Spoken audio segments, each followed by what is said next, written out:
So it's effectively day one. I'm not at the expo. Obviously, I'm in my studio at the moment, just gathering some supplies and just kind of going through everything.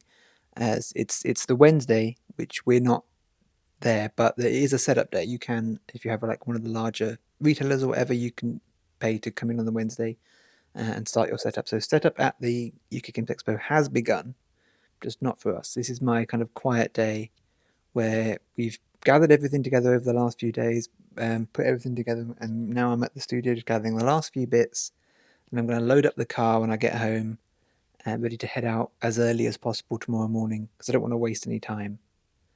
So this is just me first checking in for the very first kind of leg of all of that. I'm just testing as well my setup. I'm going to record this on my phone. I think it's easy. I think it's going to look better. And just be simpler to have my phone on a selfie stick to record with and trying to lug around get a camera to do it with my little Hollyland, sorry, mic setup, which is really good. But yeah, this is me testing this and just saying that this is kind of the last calm day before 4 days of storm. Kaylee, what are we doing? We're going to the UK Games Expo. Oh my gosh, we've got a car full of stuff. Look at it. Look at the car full of stuff. Can't really see it, but you can't really see it, but yeah. So, woo! Yeah, it's Thursday morning. We're off. We'll do our setup day and everything else. It's not that early, really. It's 9:45, but we haven't got a lot of setup to do, really. No, we've got a small store. Yeah, we've got a small stand, lots of stuff on it. We've got a really fun banner. I'm very excited to put the banner up. Yeah, it's going to be interesting. It's going to be fun. We're going to set up the game. We've got the show preview tonight, which is really exciting. Hopefully we can all be fully set up by like 1 o'clock-ish, I reckon. That is the plan. But first, we have to get through that journey. So I'm recording this before I've had a chance to look through all of the footage, because I know that we got overwhelmed. I intended to film quite an extensive kind of guide to the expo and a diary of the time, but it proved a little bit too much. Now I did shoot a lot as well as some interesting interviews with people, but we were very quickly overwhelmed by how busy the expo was and how busy our stall was. Our stall was pretty much packed. Saturday and Sunday we were running games the entire day without any kind of breathing room. Friday we had a few gaps here and there, but we were still pretty solidly running games. People were coming to our stall. We were very proactive in flyering, and the advertisements of this channel and all the other little sort of online platforms that I use proved quite effective for us, and people would seek us out, or they would come back after they've played before because they wanted to play again. So we were very quickly kind of overpowered by how busy the expo was, and I didn't get to film as much as I would have wanted to. So I already know that the filming is lacking in places. But I wanted to give a guide to the expo. There's already some of those you can find on YouTube already, but I wanted to give more of an insider's guide to it, particularly because we were exhibiting for the first time, and I think that might be an interesting perspective. Some starting places. So the UK Games Expo is the largest board gaming and wargaming and role-playing convention in the UK. I believe it's the third largest in the world, behind Spiel and Gen Con at this point. And I saw the organisers in an interview talking about how whilst it had the smaller floor space and less kind of foot traffic than Gen Con, it actually had more retailers, more publishers, more vendors. And this is partly due to their focus on independent exhibitors and small companies and people kind of just going there to show off their games and playtesting their games and things like that, which I get the impression that Spiel and Gen Con do slightly less, but I've never been to either, so I don't know for sure. Whereas the UK Games Expo has a much larger focus on gaming itself. So there's much larger areas for people to play games. The encouragement is, if you're coming there, is that people should be able to play games at your stall. The Hilton Hotel is booked out all of their kind of conference rooms and things so that people can play more games in there. There's organised role-playing happening in there. There's organised board gaming events. There's tournaments. And there's a massive hall for people just to play games. So it feels like there's more of a focus on the love of games rather than retailers and big companies and a kind of Comic-Con-esque vibe of releasing a big game or releasing something there. Now, it still has retailers there. It still has Disney Lorcana taking up way too much floor space, in my opinion. But because it has, it's got to sell its space, it's got to make money. But yeah, there's definitely feels like there's more of a vibe on playing games than maybe some of the other big cons I have, and it's possibly because this had a much smaller origin. The entire con used to fit in the Hilton. When I first went to the UK Games Expo, the entire convention fit inside the Hilton. And it slowly took over more and more rooms of the Hilton as it expanded outwards, more and more of their conference rooms, until eventually it just moved into the NEC and started taking Hall 1 and Hall 2 and then Hall 3, and now it's all three of those halls, as you'll see in some of the footage, as well as the Hilton, which I didn't get any footage of the Hilton, but I might have some old footage from previous times I've been. But the Hilton basically is just an open gaming space, with all these side conference rooms that are dedicated to role-playing games that are organised in advance. Usually the mega games are running in there, but apparently the Hilton was under a little bit of construction work, so less rooms were available than usual. But yeah, the role-playing events were happening in the Hilton, and there's just open gaming just throughout the Hilton. And they actually had signs up that said, please don't play games in the bar, we have plenty of space outside of that. But I think people were just ignoring it and playing the games in the bar anyway. The other thing I didn't get any footage of is that outside the con they have this Viking LARP that's happening. So there's a little grassy area outside the con that is turned into a encampment for this LARPing experience, which has a Viking group, a Viking kind of focus. I don't know if they switch it out, but it's generally referred to as the Viking LARP. And they run little kind of LARPy events. You can walk around their camp and interact with the LARPers there, and they selling wares and games and things, and they've got food vendors out there, and they run like a battle reenactment. But I didn't get any footage of them because I never got out. I was too busy kind of running between the hotel and the NEC and running our stall and things, so I didn't end up getting any footage of them either, unfortunately. And that's how the UK Expo is split. The gaming in the Hilton Hotel, the Viking LARP outside the National Exhibition Centre, and then inside the NEC is there's multiple halls there, and then halls 1, 2, 3 and 3A. 3 sort of split in an odd way, is where the expo itself happens. All of the vendors are in there, all the retailers, all the little independent people like us. We're on the journey to the UK Games Expo, where we're premiering the game Trouble on the Tempus on our stand, Christian's Brain, for the whole weekend. I'm really excited. So as we're doing a journey, look, literally Christian is driving, look at him. I want to discuss the journey of the game while we do the journey in the car. I just keep saying the word journey, like, what is this? Like, theoretically. Right, Christian, you are the creator of the game Trouble on the Tempus. If I may ask you questions while you're driving. When did you first have the idea for Trouble on the Tempus? I don't even remember, it was well over 10 years ago. Well, the first video on my old YouTube channel of us playtesting it is 10 years ago.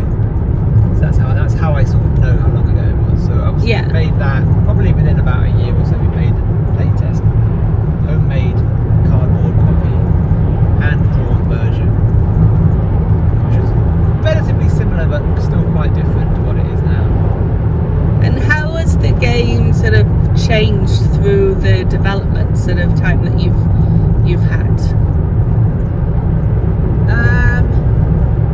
Or has it changed since like the original idea? Concept is the same. The ship looks basically the same. Like the ship map hasn't changed very much, surprisingly. Like I sketched that out quite early on, and it's basically stayed the same. So that's interesting. Where are we? We're at the NEC, trying to figure out if we're allowed to drop our stuff off. Kaylee, we have opted to park up and carry all our stuff to the thing. Is that a bad idea? No, it's going to be fine. Yep. Yay! We are carrying all our shit. Look, welcome on the walk between the car park and the NEC, which is a little bit of a trek. But yeah, we're opting. Fine. We're being healthy. Yes. It's healthy, right? Yeah, I think so. We're physically fit enough. We're young still, young at heart. We can do it. Oh my god. I think you didn't get my face I've already in. given up. Oh, Christian, look, it says UK Games Expo. Let's yeah, get a thing of that. Halls 1 to 3 in build. That's us. We're also going towards Bear Grylls Adventure World. I don't think I can keep this video up while carrying all this stuff. No, I must. it's heavy. I must retreat. Come back. We'll check back in a bit. We're so unhealthy. We're so unhealthy. We have big heavy bags. You can see the NEC behind us. We finally made it. We're so unhealthy. You find us on the map? We've just come in at the bottom entrance. We're going up to our stand at the top there. Yep, here we are. Where that big black spot is. This is us. We're right there. There we are. We're off to our first. Let's find. See if we figured it out. I'm already too tired to think. So get to the cafe and then we should find us. Yeah, we're right at the back of the hall. Right by the cafe. Things are So setting up here we now. go. You can see people are setting up. Some people will have been in since yesterday, doing various bits of setup.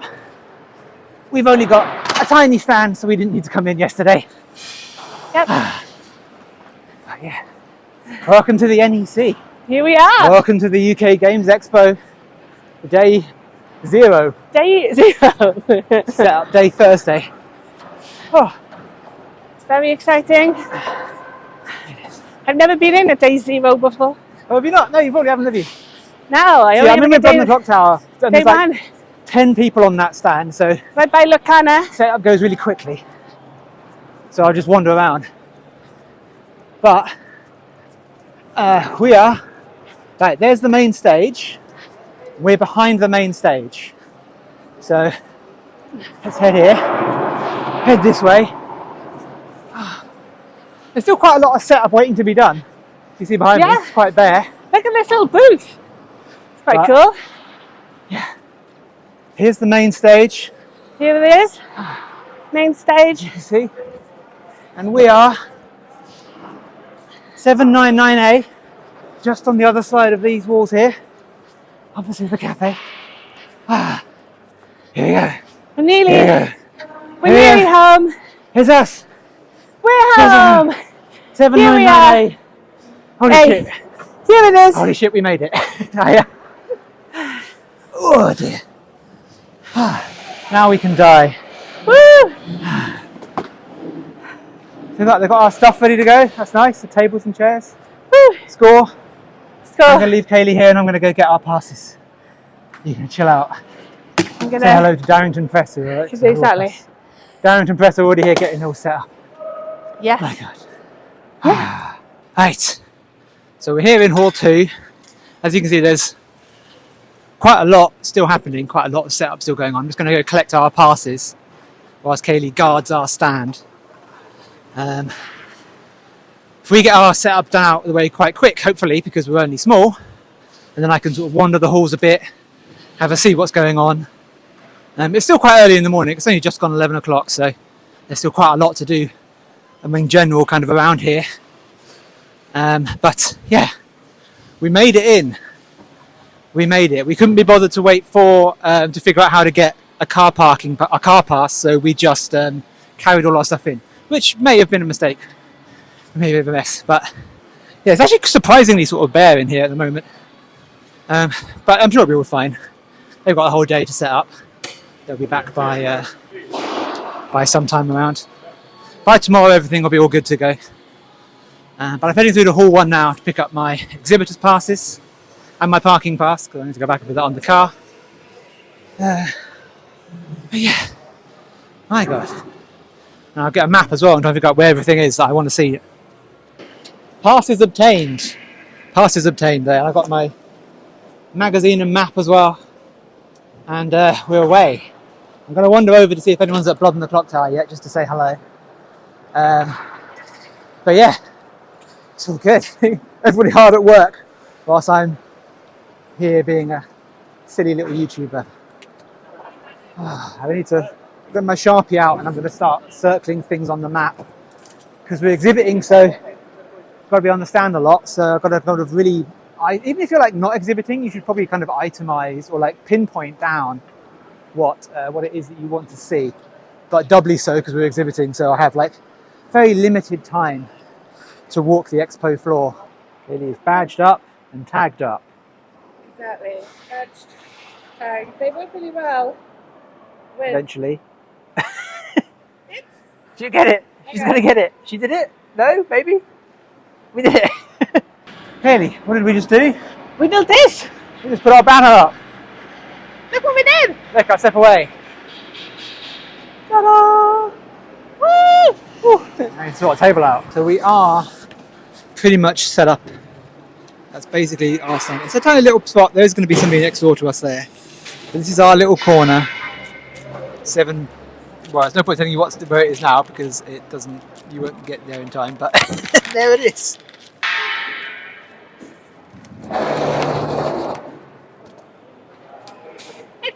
It's a pilot bow. It's a pilot bow! You dropped a card on the floor. I know!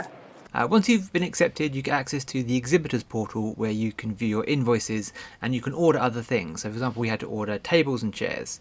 Though they do cost extra. You can bring with you that furniture and stuff, but that would also involve us hiring a van presumably and then driving up and having to get access to the halls and things. So that seemed like it was probably more effort than simply just paying. It's not a lot of money. I think we paid around £40 to £50 to rent tables and chairs, and we had to sort of estimate what we could fit in the space and what we could fit the game on. So we asked for a 3-foot round table, which during setup worked okay for the game, but we realised it was going to be very hard for players to sit round. It was just the wrong shape for what we needed. So we asked if we could change that to a long table, and I managed to get the last 5-foot table or whatever it was, the long length table. It was the last one they had in the storage. So I managed to swap our table for that long one, and that seemed like it would work much better. And we also ended up getting an extra chair, which they had loads of chairs, so that wasn't a problem. So we were able to adapt our requirements on the fly when we were there. Like I say, they do have a limited supply and they do order in things specific to the stands. And our stuff was there when we arrived. It was already at our stand. They'd already prepared it for us. But we were able to change and adapt, change our table, get an extra chair. We had to pay for the extra chair and everything, but that's fine. It's like £6 I think it was. But that was useful because we didn't quite know what our setup needed to be, and we just sort of were just imagining it really in advance. So we were able to change those things. It was really good, really sort of saved us. Yeah, that gives us more. I think that's slightly better. I think that's slightly better too. So you can see now that where it was largely empty space a minute ago, well not a minute ago, a couple of hours ago when I first came in, you can see everything sort of, people are getting things set up now. So we've got the main stage, which is right next to where we are. And I'm just going to have a little bit of a wander through the halls. So this is hall 2 that we're in, which is an enormous space, which you'll see as I walk through, where we've got like big companies with sort of open gaming sections, little companies like us just promoting their whatevers. This will all be open gaming by the looks of it. They will put matting down. Where I should have more logically started is in the entranceway to the NEC. So if we move outside and you come in this way, and then your entry to hall 1 is immediately on the left there. It's not going to adjust. There we go, got it to adjust. Then entry to hall 1 is there. There will be a massive queue here tomorrow morning. If you're going to avoid that, you can always like just pop up to hall 2. It might not occur to people that they can enter through hall 2 or hall 3. So if there's a massive queue out here in the morning, you can always sneak in that way. So then you come into hall 1, where the lovely dragon is, with its little golden meeple hall. We've got our little Catan stand immediately inside hall 1. Last year there was a massive space marine. I don't know if there'll be a massive space marine somewhere positioned around here again. I'm going to wander down towards Blood and the Clock Tower, but this is hall 1. When I get a moment to get from behind these Catan stands, if I can see a massive hall 1 sort of checklist here. So you can see that this hall is, and it's absolutely packed in every possible direction. Like there's not an inch of this hall that isn't under use. Often there's empty space. There was a lot of empty space last time, but not this time. Not this time. There's every single inch. Looking at the exhibitor's map, every single inch of both halls seems to be being used, which I've not seen before. Not seen at all. Hello. Look at this lovely teamwork over here. So yeah, but they really are packing them in. So there's going to be a stall. This whole section was empty last year, but there's going to be stalls all the way along, as was a lot of the top end section. Still no sign of Blood on the Clock Tower. This is the Blood on the Clock Tower empty booth. See some. This might be a better way. This might be a better position. Oh, how bright am I? To get an overview of Hall 1. Look at that. Wow. That's one hall. That's half of the exhibitors, and then the other third hall for all of the open gaming. It's a wild old time. That is a creepy ass poster. Look at that. There's definitely a playtest. You can see there's still quite a lot. It's like nearly 2 o'clock on Thursday. But there's still quite a lot of people who are kind of like just going to casually show up later, I guess. I would have been far too stressed to do that. Even though we've got the tiniest stand with the minimum amount of prep, I would have been far too stressed to show up later than this. I'd have been there yesterday, really, if I could have been. But this wasn't convenient. Yeah, Fallout 76. This is like more miniature stuff that I could definitely get into, but I don't have the time or money for miniatures. So you can see now behind me Hall 1 stretching out in its vastness as I ascend the stairwell into Hall 2, which is again basically the same again. I don't know if there's what the size difference is, but it's pretty much the exact same mass of exhibitors and play areas and things. But I will wander through now to Hall 3, where you'll be able to see the tournament section and the open gaming, which is what will be packed full. This will be open later tonight. This is where the show preview will be. I don't know where exactly, but somewhere in this hall will be the show preview. Can you just see how far? And this will be open later tonight, and it will just be rammed full of people just playing games. So we can see that right in the background there, you've got a little squad of volunteers being like shown the ropes, being shown where they need to go and what they need to do. Just these rows and rows of tables for gaming that just sort of go on, seem like they go on forever in both directions, as well as the hall behind me. It sort of keeps going back. This is about, I'm going to guess this is about twice as big as I've seen it before. Like normally it's in this hall, but it's not normally taking up this much space. I think because they had a massive influx of people, of customers, people, attendees, that's the word. A massive influx last year, like crazy numbers last year, that they've prepared for crazier numbers this year. So yeah, I think that's what they are preparing for, which is why they've turned the entirety of Hall 3 into open gaming. Right? So it's pretty wild. We've also got some food stuff here, so we've got a little bar, and there's some other foodie places in the middle here. But this section next to the food is where the mega games are going to be. So the mega games are going to be here in the morning. I'm guessing they're setting up tomorrow. I don't know for sure, but they aren't here now. So I'm just being distracted by whatever this is. Oh, this is like proper gaming tables. It looks like some kind of a museum display. Like there's going to be something in these glass cabinets, but it's like a selection of like proper gaming tables, proper expensive gaming tables. The Bring and Buy is here at the back. That's where people bring to sell their second-hand games. I will definitely be getting in there because it is a great place to try and find some bargains. But if you're offloading some games, I believe you can offload some games tonight. I believe, I might be wrong about that. But yeah, people will be offloading their second-hand games, and there's a good place to pick up some cheeky bargains. I bought quite a lot of very good bargains last year. In fact, I think that's where I spent most of my money, was in the Bring and Buy. Look, there's those volunteers again. I don't need to keep constantly talking. I know I'm meant to be a YouTuber, but I'm doing my best to vlog. I'm not a natural born vlogger. Right, so this is the other half of Hall 3, where you can see the queue is. See those metal barriers that make up the queue, and some extra foodie bits there.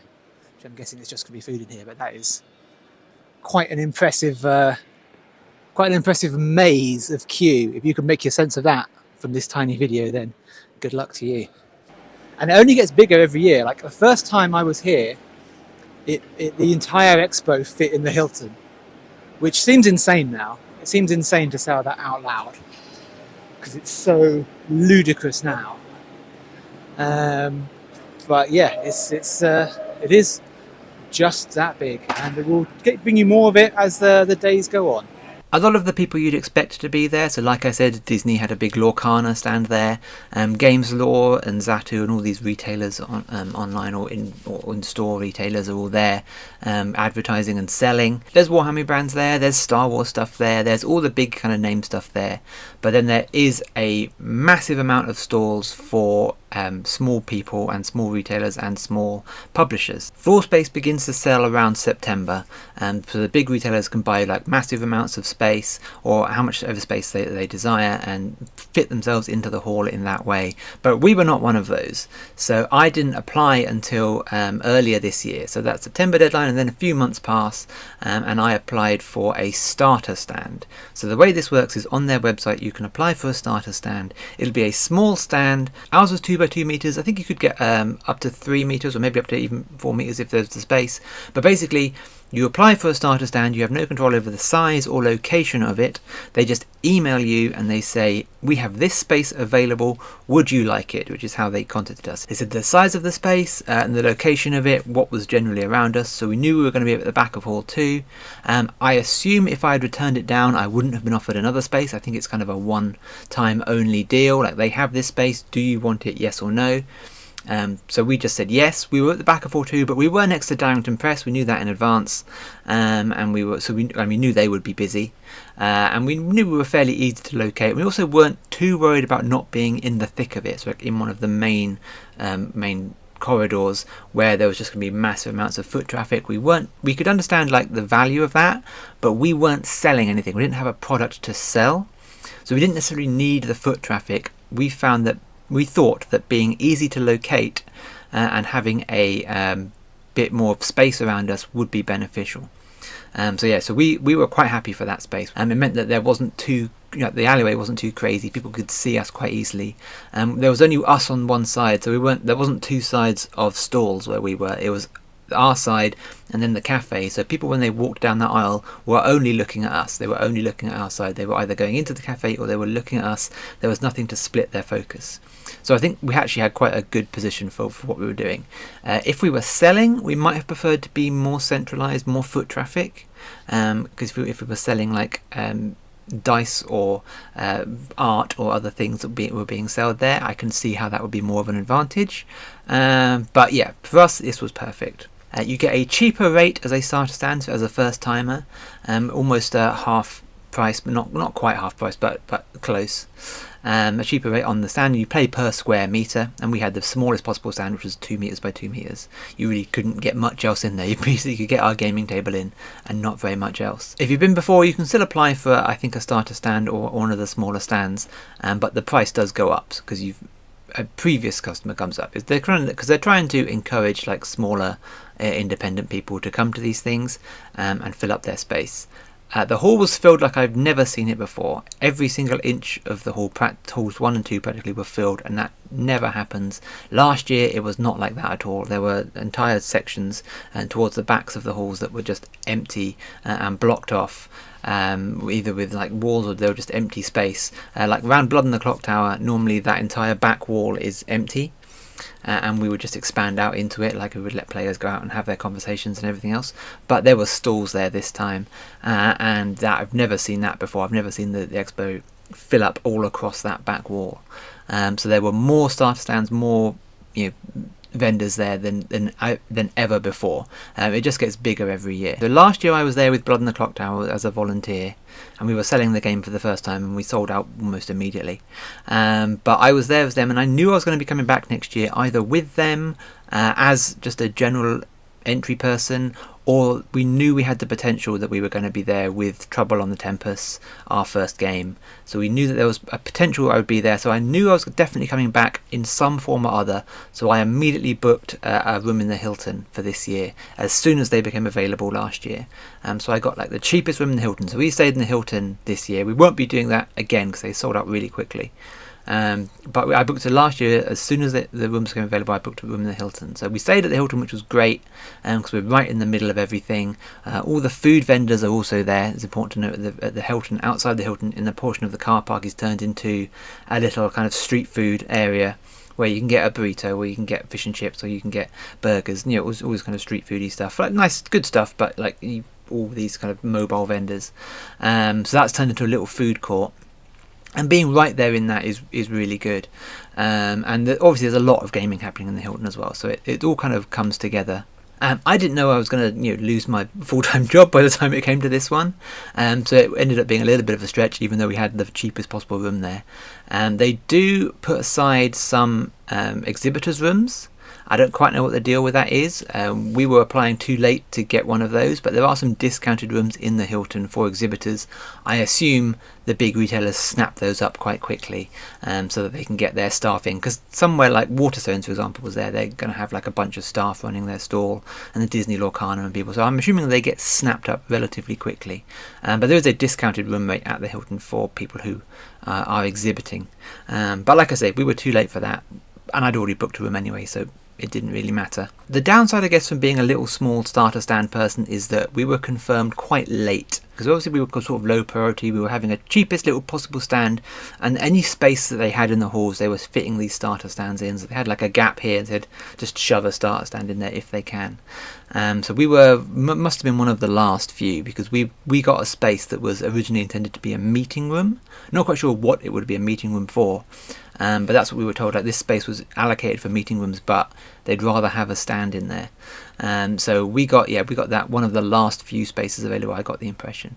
And it was quite late, so it was only a couple of months out from the Expo when we were getting all of this confirmed.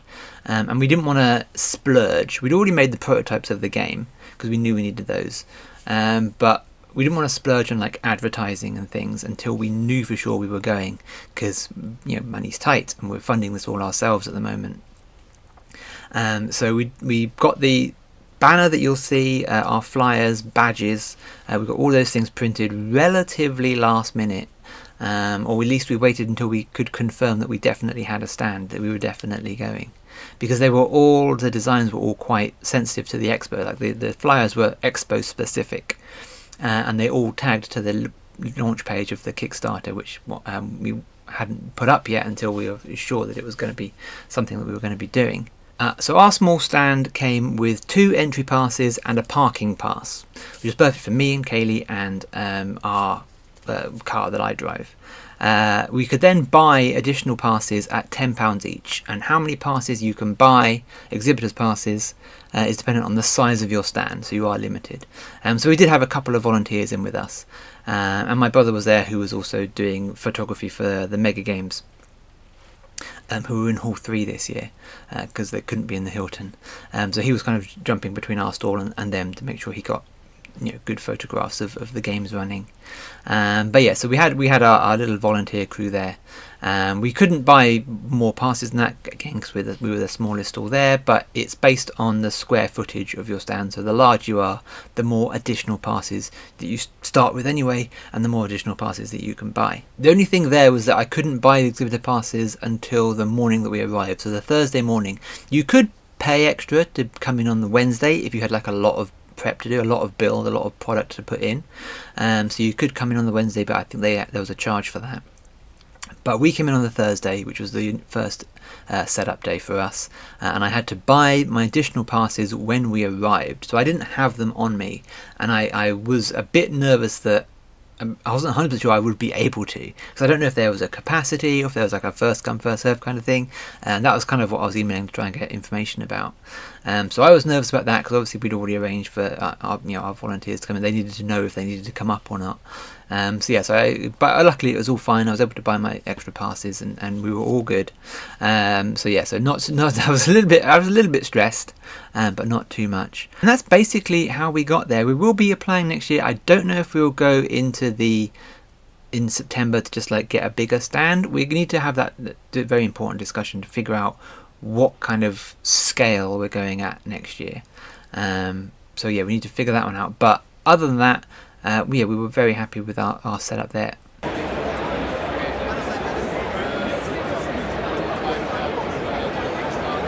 Thursday night was then the preview show. So again, when you have access to the exhibitors portal, this is something that you can apply for.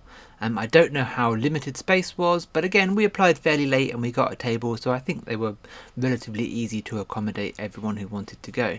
This was at the back of Hall 3, and in short was kind of the mini-con, and that was open only to fellow exhibitors, members of the people who had press passes, and industry people. So in theory you could get an early look at some of these games, especially like new things that were coming out, and people could advertise to specifically to the press people, and also to potential publishers or people who might be looking to buy games if you were trying to sell your game as opposed to self-publish it. I will talk about in more detail the process of us going to Kickstarter, or the decision process that made us decide to go to Kickstarter in the end, but I won't pad this video out with it. Basically, self-publishing a board game in this day and age is surprisingly easy. I remember I was first kind of doing the writer thing. They would always advise against self-publishing. They would say no, self-publishing is a fool's errand, but I suspect that's changed now as well. I suspect the expansion of the internet, and the ability to create things, the access to the materials to create these kind of physical product, is much more accessible now to the layman. So yeah, self-publishing is a much more viable option, and Kickstarter is kind of treated as a kind of shop front for a lot of sort of startup businesses. But again, I'll make a video on that going into more detail at some point later. Anyway, at the preview you got a table amongst the allotted rows, and you could lay out your game or put any kind of display out that you liked. You were mixed up all together, but it was mostly independent people who I believe, as kind of who it was designed for, people who were advertising their games. There were probably a few larger games there, but yeah, most of what I saw when I wandered around is that it was all little indie people who had their first or second game out, that they were trying to get a little bit of buzz, kind of grab hold of, as someone from Shut Up or Sit Down or something wandered past, just try and grab hold of them and say, hey, look at this, handing out business cards and flyers and things. Kaylee ended up going on a live stream. There was a German group who were wandering around broadcasting live to YouTube. You can find their video on YouTube. And Kate, I left the table very briefly. I only left the table once, and I went to go get a burger. And when I came back, Kaylee was being live streamed on YouTube on this German YouTube channel, as they were going around from table to table, kind of getting little snippets with people. So yeah, I kind of left her in the lurch a bit there, unintentionally. I didn't know that random YouTube live situation was going to happen, as they just suddenly caught her off guard. So yeah, I sort of show up about halfway through that interview. But yeah, that was kind of funny. That's the only time I left the table.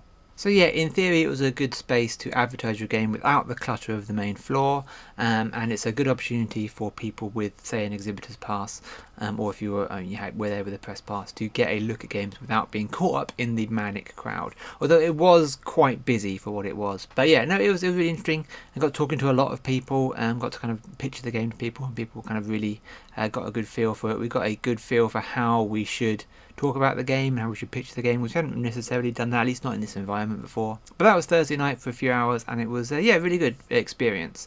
And I think it was a good kind of lead up to the con proper. Here is Christian's brain himself. There he is.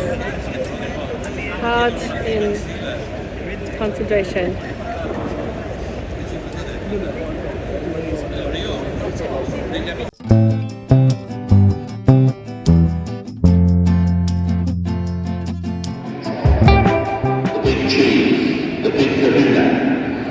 We are 10 seconds from opening. 9, 8, 7, 6, 5, 4, 3, 2, 1. Good luck everybody.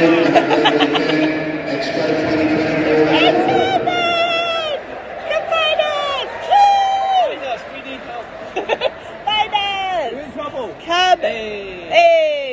At this point, the Friday, the Saturday, the Sunday all run very similarly. I get in first thing in the morning so I can tour the halls before they open, maybe say hi to a few people here and there.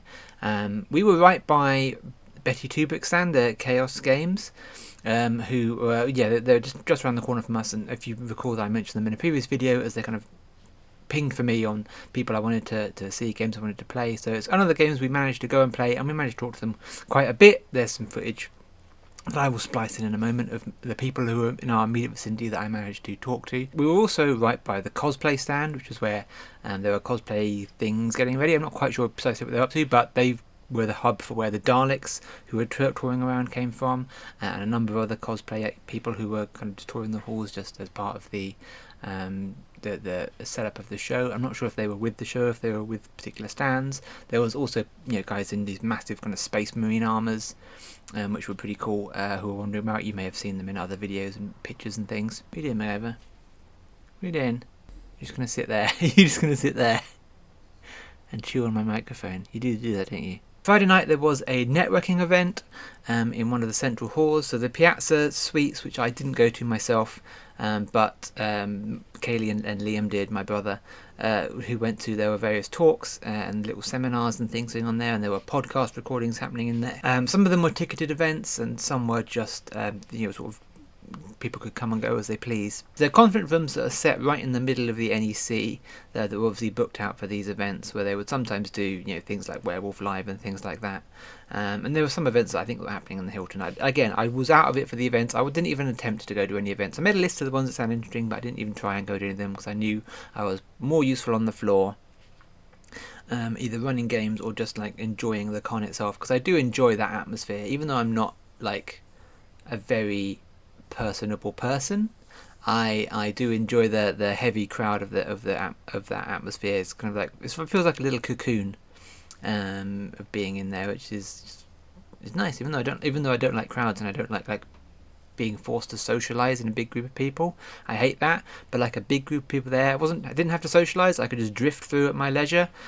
Somehow I find that more comforting. That went off on a bit of a tangent, but what I was saying is that on Friday night there was a networking event in the Piazza Suites that we did go to, where there were a number of people who were also game designers, either first time or budding game designers, or people with a little bit of experience here and there. And it was just kind of like a fun place to just chat with people. Again, it took me a while to warm up to it, but it's very much Kaylee's cup of tea. She got right in there talking to everybody, and we got to meet with various other writers and creators and game designers and people. So that was good fun. I kind of wish there had been more of that. I did try to find out if there was like a chat group or something for first time exhibitors or like small game designers within the UK Games Expo, but there isn't really. There's like a couple of Facebook pages, but none of them are that specific. So I would like to have something like that. But I tried to get around to talk to as many people who are kind of on my list as I could about the con. And I said to them, I didn't get most of them weren't on camera, but I did chat to quite a few of them. Day 2. Let's do this. We had a really great day yesterday. We ended up having sort of 8 games, which was amazing, and people like consistently coming to the stand and wanted to like sit down and play, which was absolutely amazing. Because obviously our first time out, we had no idea what it was going to be like. So it was actually like, I might have got a little bit emotional watching people play the game. And now we're ready for day 2. So it's going to be very busy today. It is the busiest day at the Expo. So we are aware of the fact that it's going to be a lot more full on today. As a sort of like punter, like going around last year, it was very busy, and there was a lot of sort of, the crowd takes you where you want to go, even if you don't want to go there. You want to go left, but you can't. The crowd is going to push you forward.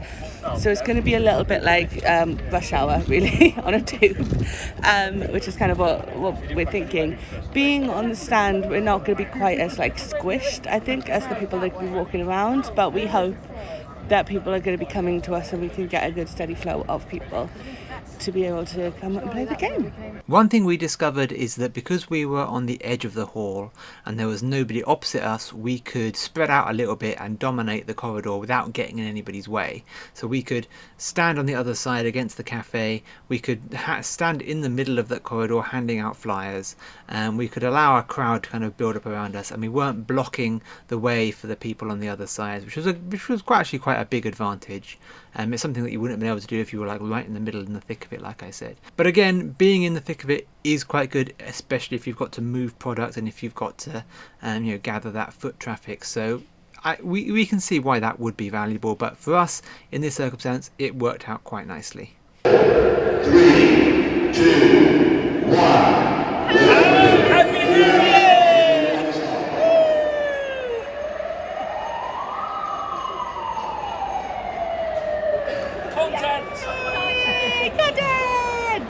All our flyers were UK Games Expo specific, so our objective was to get rid of all of the flyers, talk to as many people as possible, so everyone that got a flyer probably got the spiel about the game.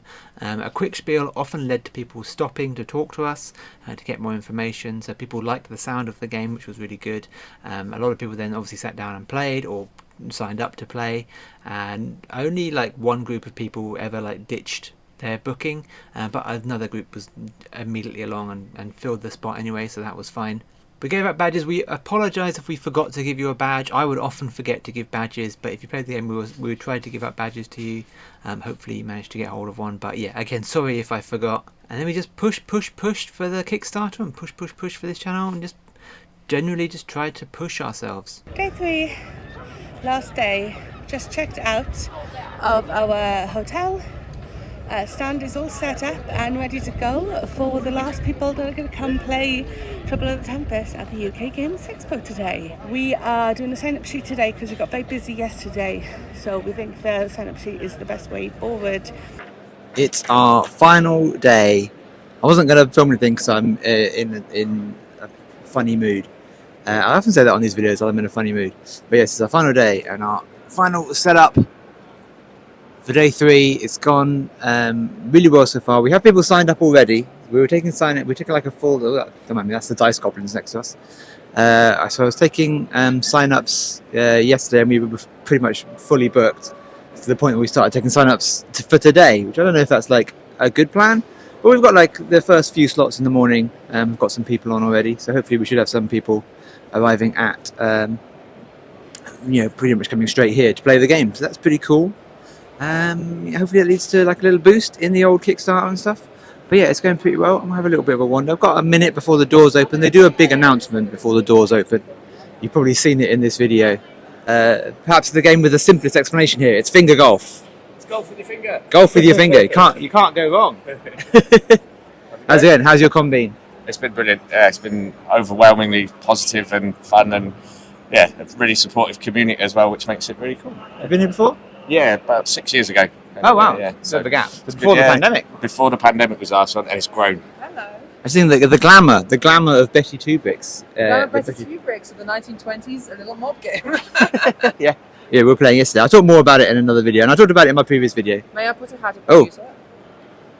I have quite a fat head though, so hats often. There is a bigger hat. We have one on. Oh, actually, that fits okay. That fits okay. He looks best in a fedora.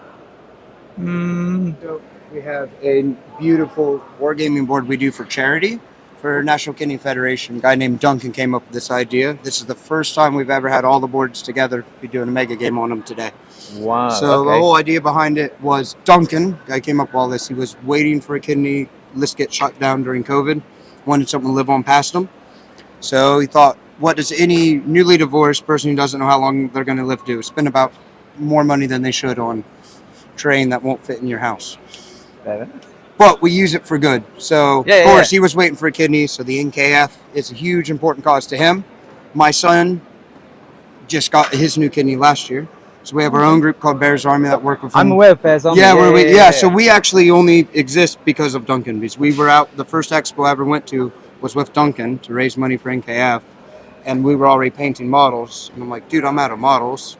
What do? He goes, going to the UK Games Expo. Ask people to give you models. Okay. And that's how Bears Army was born, was because of doing this to give back to the National Kidney Federation. Cool. So yesterday was all about Bears Army. Today is NKF, great cause, but it's also giving back to Duncan in a way. He can't be here. He's having some of his own health issues right now. So it's just getting him the coverage and just letting him know all the amazing smiles and experiences that have happened this weekend on here. We were really hoping he would be able to play in the first mega game, but he's here in spirit.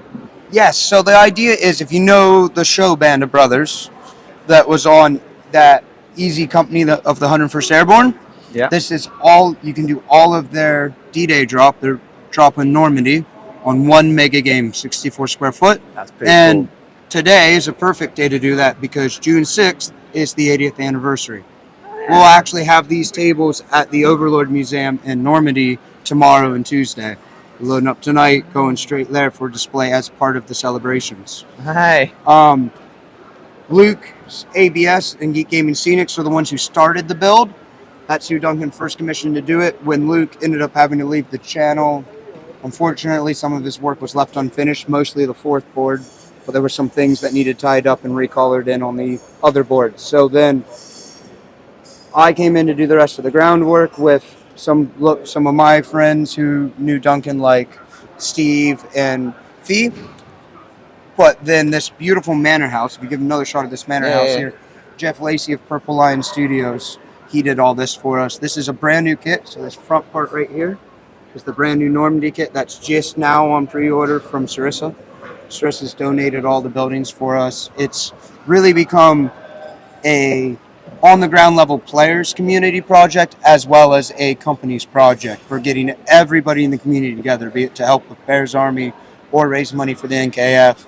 The thing is, like I like to say, is I want to raise as much money as we can for the NKF, but as long as there's a pound in that jar and I see the kids painting the free models, people smiling when they play on the table, it's been a good show.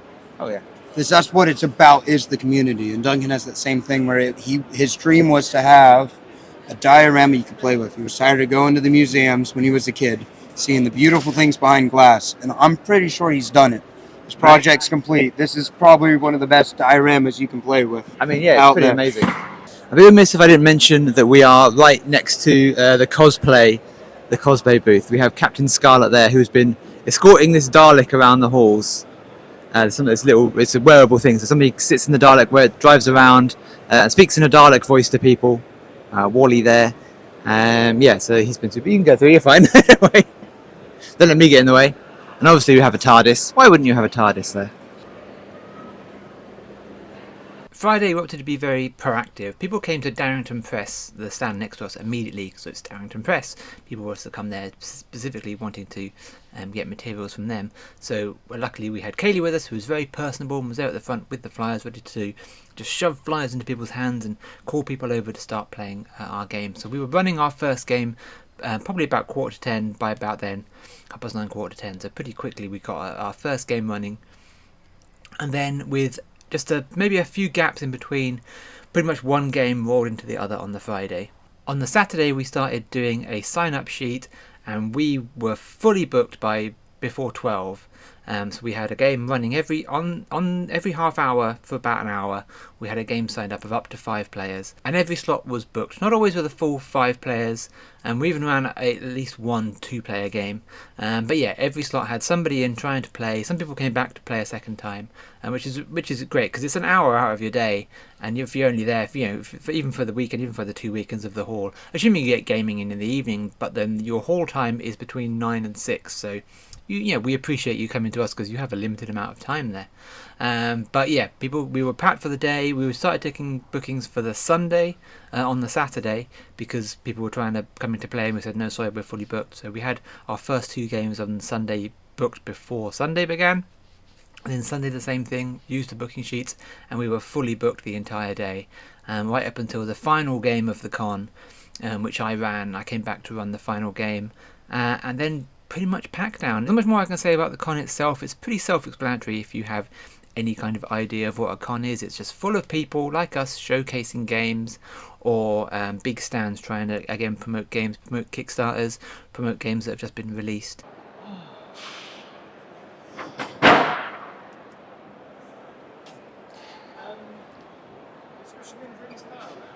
Much like the start of the day, we are now empty, all packed down into these many bags with some extra games that we may or may not have bought. So actually I might have more bags, even with more bags than we came with.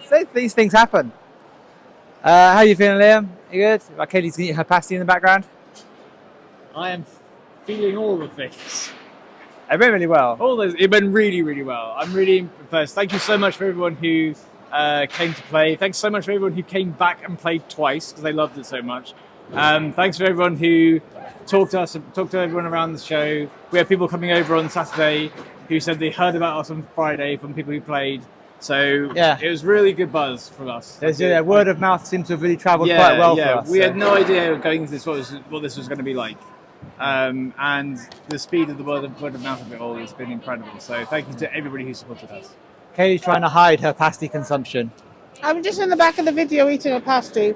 I'm Yeah. so sorry, but I haven't eaten today. Very hungry. We've just been running games, so We've just been running games all day. Again, this is it. 3 days, pretty much solidly running games. We had like an hour and a half off. We had no time off yesterday. No. time off today, really. No. And then like an hour and a half, maybe in total on Friday. Yeah. If you added the time together, probably an hour and a half. Yeah. But that's like in 15-minute chunks.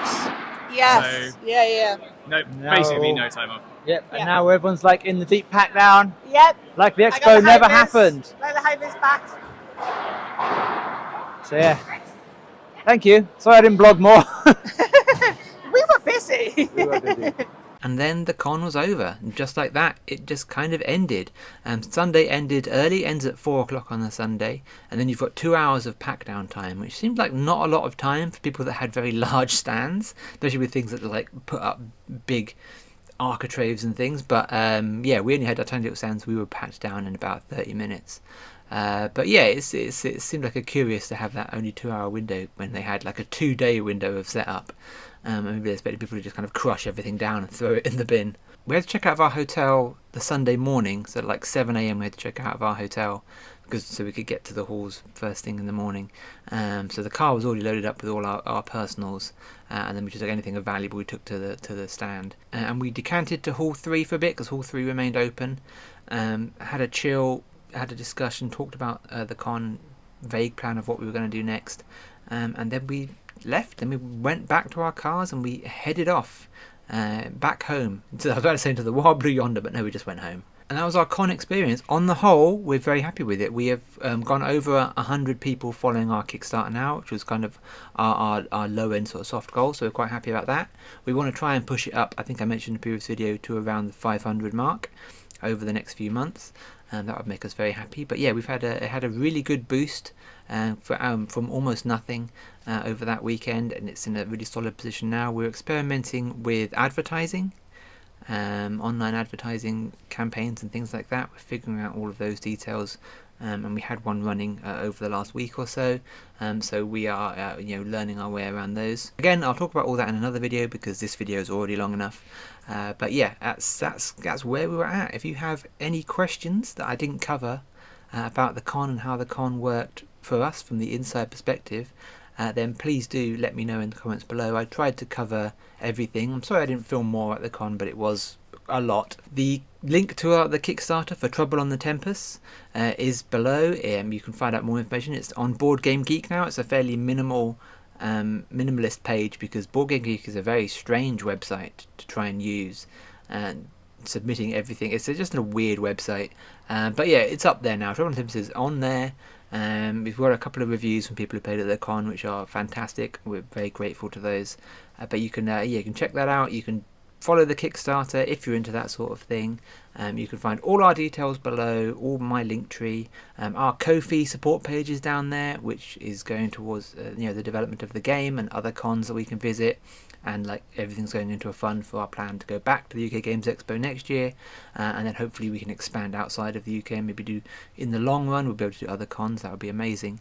But yeah, our Ko-fi support page is down there. But if you don't want to do any of those things, then that's fine. You watch this video, like and subscribe if you want to do that. Check out my other videos, click the bell icon, all the other YouTubey things that you might wish to do. Please do those things. All of it's appreciated. Absolutely any level of support, even if it's just watching this video all the way to the bitter end, which is a very heroic thing to do because I'm strongly suspecting this is going to be a long one. Thank you for watching. Thank you for following Trouble on the Tempus in any way that you can, and we really look forward to bringing this game to you in full. Hopefully next year, 2025 is hopefully going to be the launch of Trouble on the Tempus, and we will be there all the way. I will do my best to keep you updated all the way. But that's all, I think, for now. That's all. Yeah, any comments or questions, please do fire away in the comments. And I will catch you in the next video. The end.